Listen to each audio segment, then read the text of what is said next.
Dear students, BSc maths के इस YouTube channel पर आप सभी का स्वागत है। आज हम स्पेयर में नेक्स्ट जो टॉपिक है,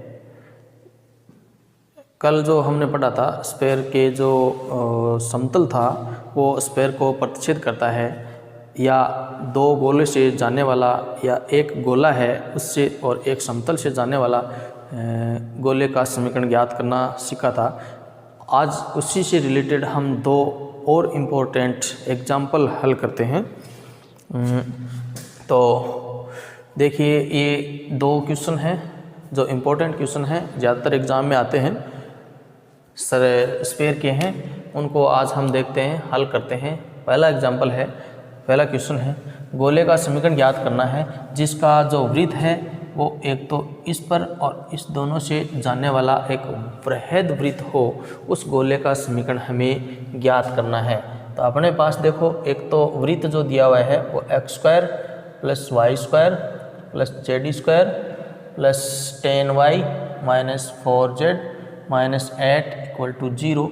एक तो ये दिया हुआ है और एक तल दिया हुआ है x + y + z - 3 = 0।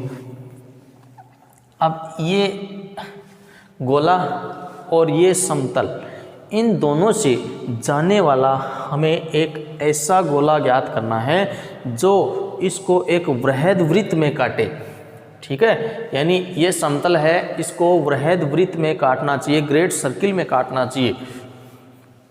तो ग्रेट सर्किल का क्या मतलब हुआ? ग्रेट सर्किल का मतलब होता है, ये जैसे गोला है और ये जो समतल है वो इसको बड़ा से बड़ा, एक बड़े से बड़ा वृत्त बनाए। तो बड़ा सा बड़ा वृत्त बनाने का मतलब ये जो इसका सेंटर है, ये इस वृत्त का सेंटर भी होगा और इस गोले का सेंटर भी होगा, क्योंकि ये इसको प्रतिच्छेद करता है। समतल प्रतिच्छेद करता है गोले का, तो एक वृत्त बनता है। तो ये वृत्त है वो इस गोले को काट के, मतलब नीचे है तो छोटा वृत्त बनेगा, ऊपर है तो और छोटा बनेगा। लेकिन अगर ये बीच में, जब दोनों का, इस गोले का भी केंद्र यही हो और इस वृत्त का भी केंद्र यही हो, तो इसको हम बोलते हैं ग्रेट सर्किल, यानी बृहद वृत्त है। तो एक तथा दो से जाने वाले गोले का समीकरण। तो सबसे पहले तो हम इन दो से जाने वाले गोले का समीकरण निकालते हैं। तो दो वक्र से जाने वाले गोले का समीकरण देखिए, 10y - 4z - 8 प्लस क्या करेंगे हम, लेमडा लगाएंगे, x + y + z - 3 = 0। ये इस गोले का समीकरण हमें प्राप्त हुआ है जो इस समतल को एक ग्रेट सर्किल में काटता है। इन दोनों के प्रतिच्छेद से जाने वाला गोले का समीकरण। इसको और सरल करते हैं, x² + y² + z² + y constant common ले लेते हैं, 10 + लेमडा प्लस, पहले x वाला लिखते हैं, x वाला पद है, lambda x + y, 10 + lambda plus z -4 + lambda -8 + 3 lambda = 0। ये हमें अभीष्ट गोले का समीकरण प्राप्त हुआ है। इसका हम केंद्र देखते हैं, इस गोले का केंद्र। तो केंद्र क्या होता है, x के गुणांक का आधा करके माइनस लगाना है, तो -λ/2। इसके गुणांक का आधा करेंगे, 10 + λ/2, और इसके हम माइनस लगाते हैं। इसका भी अगर हम आधा करते हैं और माइनस लगाएंगे तो ये हो जाएगा 4 - λ/2, चिन्ह बदल दिया। ये इस सेंटर के निर्देशांक हमें प्राप्त हुए हैं। जो गोला हम ज्ञात करना चाहते हैं उसके निर्देशांक हमें प्राप्त हो गए। अब ये जो लेमडा है, हमें इसका मान ही ज्ञात करना है। तो लेमडा का मान ज्ञात करने के लिए देखिए, ये जो लेमडा है इस समतल में ही तो स्थित है। ये समतल हमें दिया हुआ है x + y + z - 3 = 0। तो ये मान इसमें हम रखते हैं और इससे हम लेमडा ज्ञात करते हैं। तो माइनस का लेमडा अपॉन 2 माइनस का 10 माइनस का लेमडा अपॉन 2 प्लस का 4 minus lambda upon 2 equal to 3। तो ये हो जाएगा माइनस का लेमडा माइनस का 3 लेमडा माइनस का 3 लेमडा माइनस का 6 इक्वल टू, इसको आगे ले जाएंगे ये भी 6 हो जाएगा। तो माइनस का 3 लेमडा इक्वल टू 12 है, लेमडा इक्वल टू माइनस का 4। ये मान हमें प्राप्त हो गया लेमडा का मान। लेमडा का मान हम दिए गए समीकरण में रखते हैं तो अभीष्ट हमें गोले का समीकरण प्राप्त होता है। मान ये जो समीकरण है इसमें हम रख देते हैं समीकरण 3 में रखने पर, तो लेमडा का मान रख देते हैं। तो देखिए क्या समीकरण प्राप्त होगी।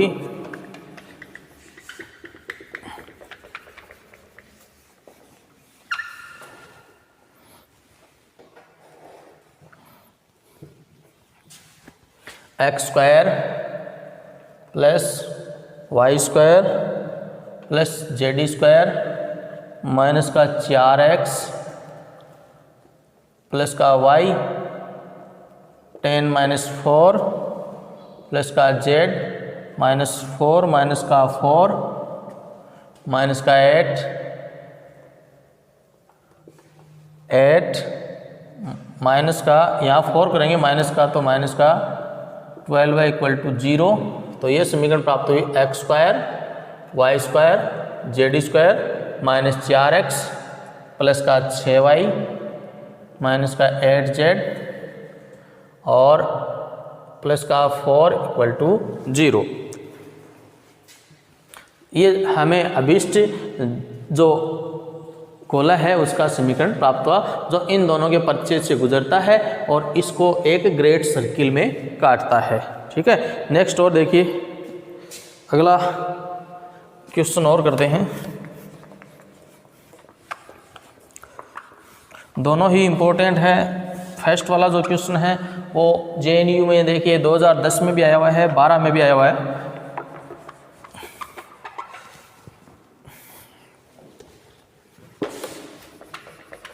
और सेकेंड वाला जो क्वेश्चन है वो 2007 में आया हुआ है, 2008 में आया हुआ है।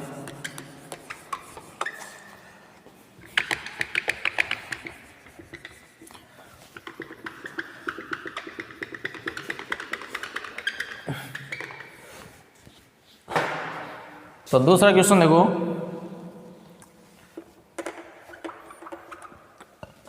इसमें अपने को एक समतल दिया हुआ है। इस समतल के समांतर एक चर समतल है जो निर्देशांकों को ABC पर काटता है। तो हमने पिछली क्लासों में पढ़ा था, अगर कोई सरलरेखा है या कोई भी वक्र है उसके समांतर में कोई मान ज्ञात करना हो तो उसमें सिर्फ एक चर राशि का ही अचर राशि का ही डिफरेंस होता है। ठीक है ना। तो अब ये जो समतल है इसके समांतर अगर हम समतल ज्ञात करें तो ये जो अचर राशि है इसमें फर्क पड़ेगा। तो मान लेते हैं, माना समतल x upon a y upon b z upon c बराबर 0 के समांतर समतल का समीकरण। तो क्या आएगा, x बटा a y बटे b z बटे c इक्वल टू लेमडा। ये जो समतल है यहाँ अचर राशि से अलग कर दिया हमने, ये जो समतल है वो इसके समांतर है। ठीक है। अब ये जो समतल है निर्देशांकों को a b c पर काटता है, ये है निर्देशांकों को काटता है, अतः ये a पर काटता है, a पर y और z 0 होंगे तो x का मान कितना आएगा, a लेमडा 0 0। फिर b देखिए y एक्सिस पर ये 0 हो जाएगा, ये 0 हो जाएगा, y बराबर b lambda, x 0 B lambda 0। C के निर्देशांक क्या आएंगे 0 0 सी लेमडा। ये निर्देशांक हमें प्राप्त हुए जो निर्देशांकों को काटता है ए बी सी पर, तीनों अक्षों को प्रतिच्छेद करता है और इनसे जाने वाले गोले का समीकरण हम निकालेंगे।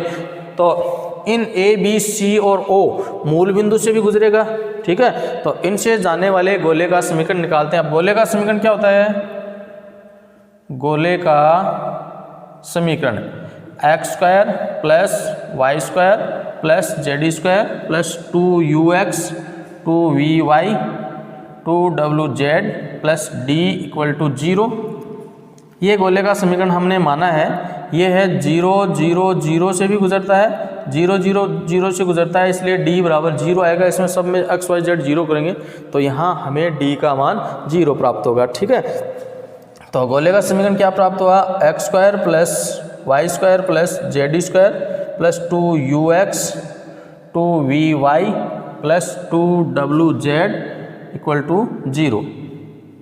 अब ये समीकरण है, इसमें ये ए बी सी से भी गुजरता है, मूल बिंदु से भी गुजरता है। तो सबसे पहले अगर ए बी सी से गुजरता है तो हम ए का मान रखते हैं, ए का मान ए लेमडा 0 0, ए लेमडा 0 0 0 अगर हम इसमें रखते हैं तो देखिए क्या आएगा, A square lambda square plus Y 0 Z 0 plus 2u A lambda equal to 0।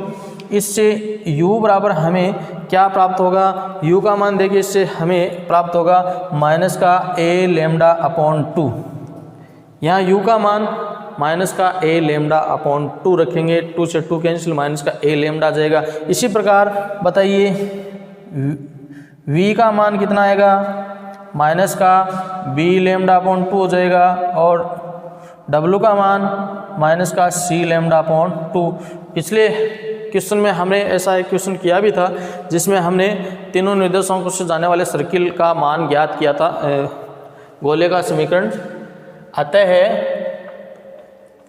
गोले का समीकरण क्या आएगा, x square plus Y square plus Z square minus का ए लेमडा एक्स अपॉन 2, 2 से 2 कैंसिल हो जाएगा तो माइनस का ए लेमडा एक्स माइनस का बी लेमडा वाई माइनस का सी लेमडा जेड इक्वल टू 0। ये समीकरण हमें अभीष्ट गोले का प्राप्त होगा, ठीक है। ये मान रख देंगे सारे इस समीकरण में। तो रखने के बाद में हमें इस गोले का समीकरण प्राप्त हुआ। अब और वैसे भी अगर ए बी सी से जाने वाले गोले का समीकरण है वो X square Y square Z square minus का X minus B Y minus C Z होता है, वो आप सीधा भी याद रख सकते हैं इसको, या X square plus Y square plus Z square minus का लेमडा कॉमन ले लेते हैं, A x B Y C Z equal to 0। X square, अब यहाँ से अपने को जो अचर स्वैच्छिक राशि लेमडा ली थी, इस लेमडा को हटाना है तो लेमडा का मान हम समीकरण 1 से रख देते हैं, क्योंकि लेमडा की वैल्यू हमारे पास है x upon a y upon b z upon c into a x B Y C Z equal to 0। आप देखिए इसको हम इससे मल्टीप्लाई करते हैं, x square Y square Z square minus इसको इससे x square minus y square minus z square, ठीक है। अब इसको हम इन 2 से भी गुणा करेंगे, इसको भी बाकी 2 से गुणा करेंगे तो कितना आएगा, इस x को इससे गुणा करते हैं, x को इस पद से गुणा करेंगे तो क्या आएगा, एक्स वाई आएगा माइनस का एक्स वाई, ठीक है। और x को इससे गुणा किया तो b बटा a, इसको इससे गुणा करेंगे। अब और एक्स वाई किससे आ सकता है, और एक्स वाई इसको हम इससे गुणा करते हैं तो एक्स वाई आएगा, तो मैं एक साथ ही लिख रहा हूँ, इसको इससे गुणा करेंगे तो एक्स वाई आएगा a बटे b प्लस a बटे b माइनस का वाई जेड, देखिए y को z से c बटे b प्लस, और देखिए वाई जेड कौन सा आ सकता है, y को z से किया, अब इस y को इस z से करेंगे तो b बटे c आएगा minus x y z z x और रह गया, z को x से ए बटे सी प्लस सी बटा ए इक्वल टू 0। तो ये हमें एक समतल प्राप्त हुआ बी बटा ए बटा b plus y z c बटा बी बटा c plus z x a बटे सी बटे ए इक्वल टू 0। यही अपने को सिद्ध करना था कि ये जो समतल है वो इस पर स्थित है। ठीक है, तो इसके कुछ और भी है ऐसे एग्जाम्पल क्वेश्चन जो आप देखना इम्पोर्टेंट है।